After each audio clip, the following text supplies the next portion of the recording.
ಲೆಕ್ಕದ ಬಗ್ಗೆ ಚಿಂತೆ ಮಾಡಬೇಡಿ. ನಾಳೆಯಿಂದ ಒಂದು ರಿಜಿಸ್ಟರ್ ಇಡ್ತೀವಿ. ಜಾಗ ನೀಟಾಗಿದೆ ಅಂತ ಅಪಾರ್ಥ ಮಾಡ್ಕೋಬೇಡಿ. ನಾವು ಹರಿಸೋ ರಕ್ತನ ಈ ಅಲೆಗಳು ಕ್ಲೀನ್ ಮಾಡ್ತಾ ಇರುತ್ತೆ. ಕೇಸ್ ಮಾಡೋದು ದೊಡ್ಡ ವಿಷಯನೇ ಅಲ್ಲ. ಮಾಡಿದ್ರೆ ಇಂಥ ಕೇಸು ಇದೆಯಾ ಅಂತ ಲಾಯರ್ಗಳು ತಡ್ಕಾಡ್ಬೇಕು, ಪೊಲೀಸ್ನವರು ಹುಡ್ಕಾಡ್ಬೇಕು.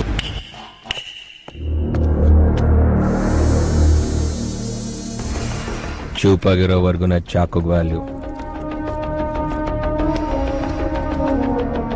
ಬುಲೆಟ್ ಇರೋವರೆಗೂ ಗನ್ಗೆ ವ್ಯಾಲ್ಯೂ, ದಮ್ಮಿರೋ ಗುಂಡಿಗೆಗೆ ಉಸಿರಿರೋವರೆಗೂ ವ್ಯಾಲ್ಯೂ ಇರುತ್ತೆ. ಅದು ನನ್ನ ಬೇಟೆ, ಹೊಡೆಯೋದು ನಾನೇ, ಕಾಪಾಡೋದು ನಾನೇ. ಆ ಯಮ ಅಡ್ಡ ಬಂದ್ರು ಅಡ್ಡ ಸೀಳ್ಬಿಡ್ತೀನಿ. ಅಡ್ಡ ಬರಬೇಡ, ಅಡ್ಡ ಬರಬೇಡ. ಪಣಂಬೂರ್ ರೈಲ್ವೆ ಸ್ಟೇಷನ್ಗೆ ಟ್ರೈನು ಟ್ರ್ಯಾಕ್ ಮೇಲೆ ಬಂದು ರೀಚ್ ಆಗುತ್ತೆ ಅಂತ ಎಲ್ರಿಗೂ ಗೊತ್ತಿರೋ ವಿಚಾರ. ಆದರೆ ಅದು ಶವಗಳ ಮೇಲೆ ಹಾದು ಬರುತ್ತೆ ಅನ್ನೋದು ತುಂಬ ಜನಕ್ಕೆ ಗೊತ್ತಿಲ್ಲ. ಜೀವನದಲ್ಲಿ ಬಿದ್ದು ಎದ್ದು ಮೈ ಕೊಡುಕೊಂಡು ನಿಂತಿರೋ ದೇಹ ಕಣ ಇದು. ಆವಳಿ ದೀಪಾವಳಿ ಎರಡು ನನ್ನ ಕ್ಯಾರೆಕ್ಟರ್ ಅಲ್ಲೇ ಇದೆ. ಸಲ್ಲ ಮುಡಿಯೋ ಸೀನೆ ಇಲ್ಲ ಡಾರ್ಲಿಂಗ್. ಸುಮ್ಮನೆ ನುಗ್ತಾ ಇರೋದೆ, ತೊಡೆ ತಟ್ತಾ ಇರೋದೆ. ಕೊಲ್ಲೋದು ತಣ್ಣೀರ್ ಸ್ನಾನ ಮಾಡಿದ ಹಾಗೆ.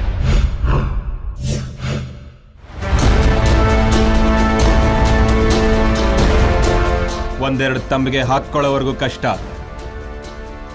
ಅದಾದ್ಮೇಲೆ ಅಭ್ಯಾಸ ಆಗೋಗುತ್ತೆ.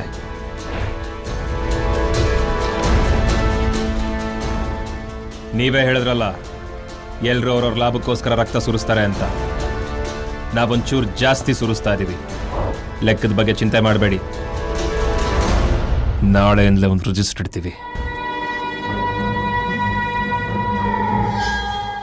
ವಾಚ್ ಚೇಂಜ್ ಆದಾಗ್ಲೇ ನಿನ್ನ ಟೈಮ್ ಚೇಂಜ್ ಆಯ್ತು. ನಿನ್ನ ಮುಗೋರ್ನ ನೋಡ್ದೆ, ಅದ್ರ ಕಟ್ಟುಪಾಡುಗಳನ್ನು ನೋಡ್ದೆ. ಇಲ್ಲಿ ದಂಡ ಹೊಡೆದ್ರೆ ಮರಳಿನ ಮನೆನೂ ಕಟ್ಟಕ್ಕಾಗಲ್ಲ.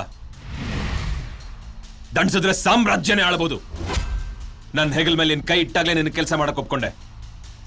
ನೀನು ಬೆಟ್ಟ ಹತ್ತಿ ನಿನ್ನ ಬಾವುಟ ನೆಡೋವರೆಗೂ ನಿನ್ ಪಕ್ಕ ನಿಂತಿರ್ತೀನಿ. ಚಿಕ್ಕ ವಯಸ್ಸಲ್ಲ ಪೋಲಿಯೋ ಡ್ರಾಪ್ ಹಾಕ್ಸ್ಕೊಂಡಿದೀವಿ ಅಂತ ವಯಸ್ಸಲ್ಲಿ ಇಷ್ಟ ಬಂದಂಗೆಲ್ಲ ಮೆರಿಬಾರ್ದು. ಕೈ ಕಾಲು ಸೊಟ್ಟಗಾಗಕ್ಕೆ ಕಾಯಿಲೆನೆ ಬರ್ಬೇಕಂತೇನಿಲ್ಲ.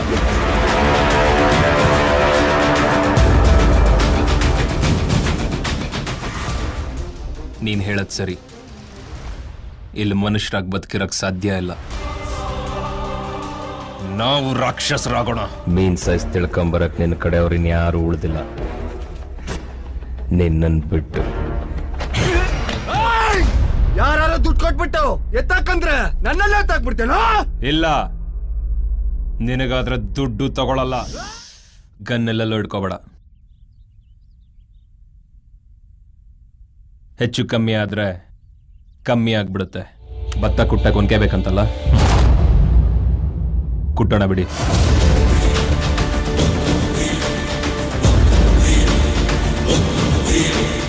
ನೀವು ಮುಗೋರ್ಗೆ ತುಂಬಾ ಮಾಡಿದೀರಾ.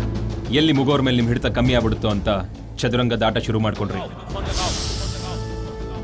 ಚದುರಂಗದಲ್ಲಿ ನಾನು ಸ್ವಲ್ಪ ವೀಕೆ, ಆದ್ರೆ ಲಗೋರಿ ಸಖತ್ತಾಗಿ ಆಡ್ತೀನಿ. ಕಾಶಿಗೆ ಹೊರಟ್ಬಿಡಿ, ಇಲ್ಲಿದೆಲ್ಲ ನಾನು ನೋಡ್ಕೋತೀನಿ. ಅವನ್ ದೊಡ್ಡವನ ಆದ್ಮೇಲೆ ಅವ್ರ ಅಪ್ಪನ್ ಕೊಂದವ್ರ ಮೇಲೆ ಸೇಡ್ ತೀರಿಸ್ಕೊಳಕ್ಕೆ ನಾನು ಯಾರನ್ನೂ ಉಳಿಸಿರಲ್ಲ. ನಾವೆಲ್ಲ ಪಾಪ ಮಾಡಿರೋರೆ, ಅದಕ್ಕೆ ಶಿಕ್ಷೆನೂ ಅನುಭವಿಸೋಣ. ಆದ್ರೆ ಇಲ್ಲಿ ನ್ಯಾಯ ಮಾಡಿ ತೀರ್ಪು ಕೊಡಕ್ ನಮಗೆ ಯಾರಿಗೂ ಅರ್ಹತೆ ಇಲ್ಲ. ಗೀಟ್ ಎಳೆದಾಗೋಗಿದೆ, ವೃತ್ತ ಬರದಾಗೋಗಿದೆ. ಆ ವೃತ್ತದಲ್ಲಿರೋದೆಲ್ಲ ನಂದೇ. ಜೀವನ ಪೂರ್ತಿ ಹೊಡೆದಾಡ್ದೆ. ತತ್ವಗಳಿಗೆ, ಪ್ರೀತಿಗೆ, ಒಂದು ಮಾತಿಗೆ. ಕೋಪದ ವಿರುದ್ಧ ಹೊಡೆದಾಡ್ದೆ, ಕೋಪದಿಂದ ಹೊಡೆದಾಡ್ದೆ. ಇನ್ಮೇಲೆ ತಲೆ ಬಗ್ಸಿ ಕೈ ಕಟ್ ಜೀವನ ಮಾಡ್ತೀನಿ. ಆದರೆ ಕೆಣಕಿದ್ರೆ